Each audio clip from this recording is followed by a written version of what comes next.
بسم اللہ الرحمن الرحیم۔ السلام علیکم دوستو، بھارتی حریت رہنما یاسین ملک کے بارے میں کشمیر کی عدالت کا بہت بڑا فیصلہ سامنے آ گیا ہے۔ آج 25 مئی تھی اور 25 مئی کو یاسین ملک کے بارے میں جو کشمیر کی عدالت تھی مقبوضہ کشمیر کی، اس نے فیصلہ دینا تھا ان کی سزا کے متعلق۔ تو بہت بڑا فیصلہ یہ سامنے آیا ہے کہ یاسین ملک کو عمر قید کی سزا سنا دی گئی ہے۔ بدقسمتی ہے اور بہت بڑا ظلم ہے اس مرد مجاہد کے ساتھ، کیونکہ ان پر کسی بھی قسم کا کوئی الزام تو ثابت نہیں ہو سکا۔ جتنے بھی الزامات ان پر لگائے تھے، اور سب سے جو آخری الزام ان پر لگا تھا 2019 میں دہشت گردی فنڈنگ کے بارے میں ان پر الزام عائد کیا گیا تھا کہ وہ دہشت گردوں کو سپورٹ کرتے ہیں، فنڈنگ کرتے ہیں، لیکن اس کے باوجود بھی اس کیس ثابت نہیں ہوا۔ لیکن کشمیر کی جو عدالت ہے انہوں نے عمر قید کی سزا یاسین ملک کو سنا دی ہے۔ یاسین ملک کو سزا سنانے کا جو سب سے بڑا ان کا وجہ تھی وہ یہ تھی کہ وہ کشمیر کی آزادی کی بات کرتے تھے۔ جو کشمیر پر قبضہ کیا تھا بھارت نے، اس کے تسلط سے آزاد کروانے کے لیے یہ نوجوان سرگرم تھا، اور یہ مرد مجاہد اس بات پر ڈٹا ہوا تھا کہ یہ کشمیر آزاد ہو کر رہنا چاہیے، اور اسی بات کا ان کو دکھ تھا، اور انہوں نے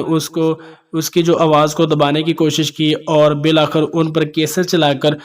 2019 میں جو کیس چلایا فنڈنگ کیس کا، جو دہشت گردوں کو وہ کہتے کہ کرتے تھے، ان کو عمر قید کی سزا سنا دی ہے۔ یاسین ملک نے اپنی سزا پر بات کرتے ہوئے کہا کہ وہ کسی بھی قسم کی جو ہے وہ رحم کی اپیل نہیں کریں گے۔ انہوں نے جو تمام تر فیصلہ ہے وہ عدالت پر ہی چھوڑ دیا ہے۔ انہوں نے کہا کہ جو میرے لیے عدالت فیصلہ کرے گی میں اس کو منوان قبول کروں گا۔ تو بہت ہی بدقسمتی کی بات ہے، بہت ہی زیادتی کا جو ہے وہ مظاہرہ کیا انہوں نے یاسین ملک کے ساتھ، اس مرد مجاہد کے ساتھ، کہ ان پر کسی بھی قسم کا جو کیس ہے وہ تو ثابت نہیں ہو سکا، لیکن اس کے باوجود اس مرد مجاہد کو انہوں نے عمر قید کی سزا سنا دی ہے۔ جمہوری ملک اپنے آپ کو کہتا ہے انڈیا، لیکن اس کے باوجود جب کسی کے ساتھ زیادتی کرنے پر اترتا ہے پھر وہ اپنے تمام تر سابقہ جو